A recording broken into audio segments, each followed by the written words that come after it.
Hey guys, and welcome back to another BS review video. I'm Brittany. And I'm Steven. And today we are talking about the hugest shakeup in movie news that happened after the Super Bowl. So Cloverfield number 3 got announced during the Super Bowl and dropped right after the Super Bowl. It was nuts. So this was just rumored only like 30 minutes before the game started. And so we're just in there watching the Super Bowl. And so we were waiting for the ad because we were hoping that this would happen. And sure enough, yeah, it came out right after the game. So as soon as it was over, we came back and watched it. So we were both very excited for this. A little bit of a history of our takes, I guess, on the franchise. I really didn't like the first one, but I love 10 Cloverfield Lane. And you like both of them, right? I like both of them. So we were both pretty excited for this one, especially after 10 Cloverfield Lane, like, blew us away. Like, that movie's really good. If you haven't seen it, go see it. So, to say we're disappointed is accurate. Yeah, hot take. We're a little sad about it. Let's talk about why. So before we go into it, I've seen a lot of people posting like spoiler reviews and stuff, but we're going to be spoiler-free reviewing this just so that anyone who hasn't seen it can watch our video in full and they can decide based on our review whether they want to. And so let's hop into it.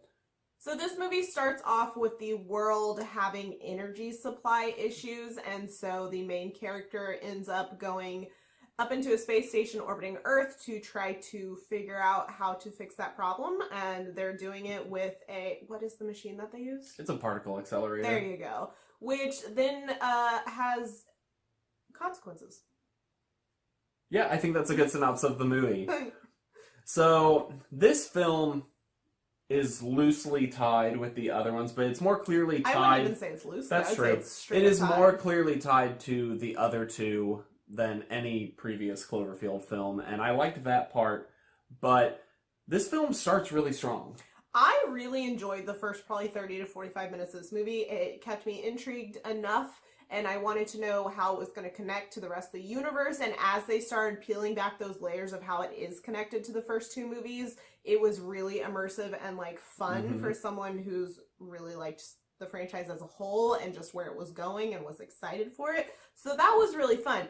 And I am a bit confused because a lot of people are saying that this movie is only connected to the franchise in name alone and like not with anything that happened. And I'm like, did we watch the same movie? There were very clear like tie-ins with the first two movies in separate ways. But anyways. Yeah, I would say you could argue that with with like 10 Cloverfield Lane, you could claim that it's not connected to the first one. However, this one very clearly connects you to both in like literal settings. Like, I don't think that's a big spoiler. Like, they literally go to the same place. So this movie starts off really strong for me. All the characters seem really cool, and yeah, you're trying to figure out what's happening, and when stuff does happen, and we won't get into what it is, but when it does happen, I felt like that was a good like start for our plot. So let's talk about the plot a little bit without spoiling certain details. There's a lot that happens in this movie that introduces some very interesting sci-fi elements and some things that I was very interested to see how they were going to take it throughout the film. And then the film just ends up dropping them for the most part. I was really disappointed as someone who watches a lot of sci-fi content or consumes a lot of sci-fi content. Coming up with fresh sci-fi interests is important in my sci-fi movies, and this did that. It gave you that tease, but then it took it away, and I was like, wait, what? Yeah, it felt like they came up with this really interesting concept and then like ditched it about halfway through the movie and settled for like generic space drama, and they started to take a lot from other films. Yes, this movie borrows a lot of themes from other major sci-fi films, and I would compare this a lot to Life, not necessarily in plot and specific things that happen, but like the general vibe and how the crew interacts and like how that goes down was pretty similar. I felt like that borrowed from it a lot. I saw some similarities to Cabin in the Woods, funny enough, which is interesting because Drew Goddard worked on both of those projects, and I definitely felt him borrowing from Cabin in the Woods a little too much for my liking. And a good chunk from Event Horizon as well, yes, which is a big one. It felt like they almost turned into a copy-paste of Event Horizon by the end. So we are keeping this spoiler free, but I do want to talk about spoilers later. So at the end of this, I think we'll tag in a few minutes of spoilers. So if you're interested in hearing our thoughts on that, stick around for a few more minutes because I do want to talk about those specifics. But yeah, it just took a lot from these different films and films that I felt like in some aspects did these things better. Yeah, overall, I think they introduced so many cool things. And then, like I said, they gave up and settled for generic plot points. And they literally just dropped those questions they created at the beginning of, like, why certain things are going certain ways and things like that. They just didn't even try to explain them by the end. One thing I did really enjoy about this movie were the performances. I think that all of the actors and actresses in this movie did a really good job with what they were given, and I fully believed their performances. There wasn't many instances where I was like, oh, that was a little cheesy. I really felt it. Yeah, I was especially impressed with the lead, and I'm going to try and say her name. Mbatha-Raw. She did a really good job, and I've never seen anything she's been in before. Oh, I've seen a few things that she's been in. I can't think of the specific projects at the moment, but I've seen her face on screen before, and I really like her. I think that she did an excellent job. She carried the movie really well as a lead, and her story was very central to the plot, and she did well with that. Yeah, I really think overall the amount of emotion in the feels and just her acting performance was really good throughout the movie, even as the plot started to struggle. There was also several conversations during this film where they switched between, I think it was 3 different languages going on. What was it? It was German, Mandarin, and English? Yeah. Or Russian wasn't in there. No, it was just those 3. And that was really, I felt pretty seamless. I felt like it worked pretty well, like audibly, and as you listening as an audience member, I think that was pretty good. And it also makes a lot of sense for a project like this when you have so many different countries involved. You're gonna have that happen, and so I thought that was a really like realistic way to insert that without like drawing this huge like, oh, look what we did attention to it. It was just like a natural, this is what would happen in this situation. Yeah, I thought that was cool. Visually, I actually really like this movie. I mean, I think it's a little easy in this day and age to make space movies look really pretty, but they do, and this one is no different. It looks good. I think all the CGI is pretty competent, and I think the ship design is pretty cool as well. Yeah, they introduced some really cool like technology aspects from like, I don't know, I guess this is kind of near future. We don't really have a timeline for this, but that's what it feels like with their technology, and they introduced some cool concepts with that as well. Ultimately, while we were really hyped for this movie and had very high hopes, and it started off really strong, this movie can't hold on to like what it tried to start at the beginning throughout, and I think for both of us ends up just falling flat by the end. We were both trying not to fall asleep. But in perspective, like it felt like they let go of all the cool stuff they had already come up with and settled for some generic stuff, which we will talk about some of those problems in a minute, but it was just disappointing by the end, really. I will say, I don't think it's a waste of time to watch. Like, if you're someone who enjoys sci-fi movies or things like this, or if you're a fan of the franchise, I don't think it's, like, not worth a watch. I just think you should go in with maybe lower expectations, and then you'll enjoy it a little bit more. Yeah, I think that when we get more Cloverfield movies, it may change our outlook on this one, because they do kind of build on each other a little bit, and I'm hoping that like by the 7th Cloverfield movie, you can go back, watch all of them, and be like, oh, now I get what's happening the whole way through, and we'll see if they ever actually do that or not. And for the next Cloverfield movie, if you're not in the know on that, it has already been filmed, it has been wrapped, it is done, but we don't know when we're getting it, and it's based in World War II. I don't know. So we'll see what happens with that and how they release it, because this was crazy. Now that we've given you our spoiler-free thoughts, let's talk about details. So if you have not seen the movie, if you don't want to get spoiled, get out of here and come back later after you watched it. So I think my main problem with this movie, talking spoilers, is the entire Jensen arc of the third act, like the second and third act. So Jensen is the person who comes when they go into the other dimension, and she is on this ship as like the staff member. And as they're trying to go back to their universe, I guess Jensen, and this wasn't very clear, decided that she's not going back to their universe with them. There were a lot of plot holes in this movie. I will say I really liked how they introduced her character. It was very interesting to me, but then they like just dropped it really quick. Like she just healed and then they moved on, and I was like, what?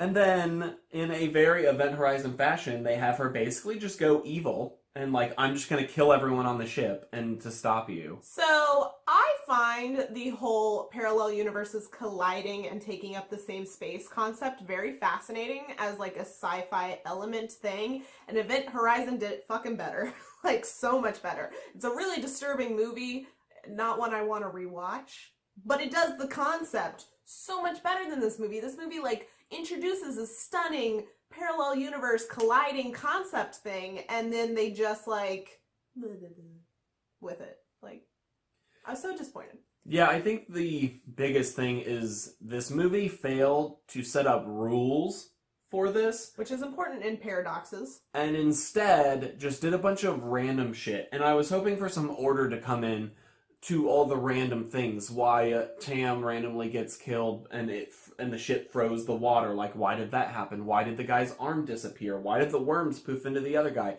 Why did the sealant go evil and grab the other... So these are all things that you're like, wow, those were interesting, but when you never actually get to learn the rules, and then they also just stop. The weird things in the third act when Jensen goes evil, they just stop happening. Why? I don't know. The movie doesn't tell you, and I think that ends up being disappointing, is they didn't set up rules, and then they didn't follow through on any type of structure with those rules. Well, they introduced this nuanced sci-fi world, and then it just evolves into, like, a pick every character off, like, generic space thriller? No. That's not what I signed up for. Yeah, and so if they made it clear that there is something like, oh, well, we don't belong in this universe, and that's why things are happening that we're basically getting deleted. Which they touched on the not belonging thing, but not in reference to those things happening, which was, they didn't tie together things. And while I love when things are left a little unexplained and left for the audience to piece together, it was done too much. There's a fine balance between giving enough information and holding enough back. And they just held too much back, or they just didn't think through it when they were making the script. I don't know which. Yeah, there's a big difference between, like, leaving open questions for the audience to figure out themselves and just not being a good explainer. And this movie, I think, falls to the latter. I think one of the most exciting parts of watching this third film for us is how it connects to the other two. And wow, it did deliver on that. Yeah, like I said earlier, I'm very confused by people saying it doesn't seem connected to the other two except for the title Cloverfield. That makes no sense to me. So we find out that this one is happening in parallel, like, simultaneously with the first film. That's what's happening. Mm-hmm. At least that's what I took away from it. Am I dumb? Let me know. But, like, that's what's happening. And then we have a teaser of the bunker? Words. We have a teaser of the bunker from 10 Cloverfield Lane, and while they didn't, like, super solidly say that's the same one, like, come on, it's gotta be. Yeah, no things were confirmed, but you have this guy, and suddenly there is a big monster, and he goes, and the hospital's destroyed, and it doesn't take, like, a genius, and you see the big monster shadow, it doesn't take a genius to go, oh, this is kind of like the first Cloverfield. And then later, they do, in the bunker, it does have the airlock thing, and they never straight up go, this is the bunker that is in 10 Cloverfield Lane, but you can kind of put those things together and assume that, like, oh no, like, these things are connecting. And I did really like how this movie answered the question of how did this start.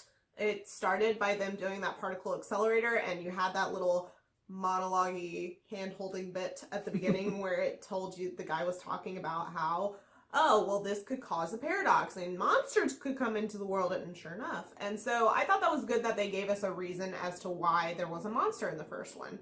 And so I liked that, but like Steven said earlier, it left too many other questions unanswered, and not even in a, like, ooh, I'm interested to see how they answer this later. It was just like a, no, I'm not interested. I found it odd that for such a big, like, cornerstone piece of, like, this universe of why these things are happening, they, like, very much, like, brushed over it real fast, brushed under the rug, and goodbye, like, let's focus on something weird instead. And it's just like, why wouldn't you instead focus on what just happened? You did rip open a hole and allow things to come in, which we know 10 Cloverfield Lane has, like, alien-type creatures and are different from the big monsters from Cloverfield, monster. But now, at the end of this one, monsters, it appears. Yes, which we'll talk about the end in a second, because I have words. There were a lot of plot holes, like we mentioned earlier. Something that drove me nuts was the fact that you have, God, why can't I remember his name? The guy who gets his arm cut off. Mhm. You have his other arm, which is technically other him's arm. And then you have the Russian guy who, did he combine with his other counterpart? That was my assumption, is that they like merged into the same space, and that's why he was like talking back and forth to himself in the mirror. They didn't explain it though. But then the worms ended up in him. Why are there worms on the ship? I don't know. And then the arm knows that the little orb thing that they need is inside the Russian guy. What? Like, if it was an accidental thing with the merging, how would the arm know that? And how did it get in? Yeah, how is this arm working, and why does it know about the orb being inside the guy? It really bothered me. I felt like they could have done something to explain it, but they didn't. Well, and not only that, but you have the scene of the guy when his arm gets cut off, or whatever happens to it, of him getting sucked into the ship, and it's like moving around almost like it's this unstable matter thing, but no other part of the ship does this. It makes no sense to me in this situation why that would be an isolated circumstance. Why would that not be happening occasionally? Or why wouldn't there be more indications of things like that happening around? Like, it doesn't make sense to me and it bothers me. Yeah, everything felt too random and unplanned, which ultimately create like plot holes, like you said, where things just don't make sense, like why the arm knows certain things, or why certain characters die in certain ways, why there are no rules to this movie. As I mentioned earlier, Drew Goddard is someone who worked on this project. Was he a director? Producer? I think he was a producer. Something along those lines. His name's at the beginning with Yes. J.J. Abrams and... Anyways, so he worked on Cabin in the Woods as well. And I've seen a lot of people even if they didn't like the movie, they really liked this ending because you have that surprise, like, monster coming out of the clouds moment. It's the end of Cabin in the Woods. That's the end of Cabin in the Woods. What? Drew, why? It's just a copy-paste. That really bothers me, especially for such a, like, stunning surprise ending thing that it's just ripped off from another movie that I love. Maybe they were trying to play homage to that, or I didn't like it. It really bothered me. I didn't mind it as much, but what ended up happening for me is after a pretty poor third act, and then you have that at the end, I was like, well, why isn't that the third act? True. Why don't we see more of that instead of leaving it hanging? And then it's not like they're going to pick up right there with those characters. We're never going to see these characters again. Probably not. So I thought it was interesting, and I do think it's interesting that the monster looks different from the original Cloverfield monster. It looks pretty similar. Like, CGI-wise, it's a little different, but, like, the way its head is formulated and stuff looks pretty similar. It's thicker, though. It is thicker, but, like, whatever's, It's a like, on the different side of one. its head looks... It could be the same thing, species, but it's a different one, possibly. which we didn't know there was more than one in Cloverfield, so that's why I'm like, but we okay. did know that in Cloverfield Lane. Well, smaller... we never saw monsters. We just saw that's small true. alien-type guys. We don't know if they're connected. What if I they're assumed they were aliens and a connected. monster? They could be completely different. I don't know. Which is the most exciting part, I think, about this franchise, is being able to be like, oh, how do they connect? And the first part of this movie is exciting because of that. As they go to the bunker and you go, oh gosh, like, is this the same bunker? And then, yeah, here at the end, they just went for the surprise at the end, and it fell flat for me. I'm hoping that as we move through this franchise, however long it's going to go, obviously in the fourth one, we're not going to have any of the same characters pop back up. Who knows if we'll ever have characters pop back up in the series ever. But, like, JJ, stop introducing me to these badass, amazing female characters and then just they go off into the distance. I want my girl from 10 Cloverfield Lane back. I want her to go to the place where she was going. Can we bring that back in a future movie, maybe? I mean, it'd be pretty cool to, like, have a movie where, yeah, they encounter her or encounter the main character from this one.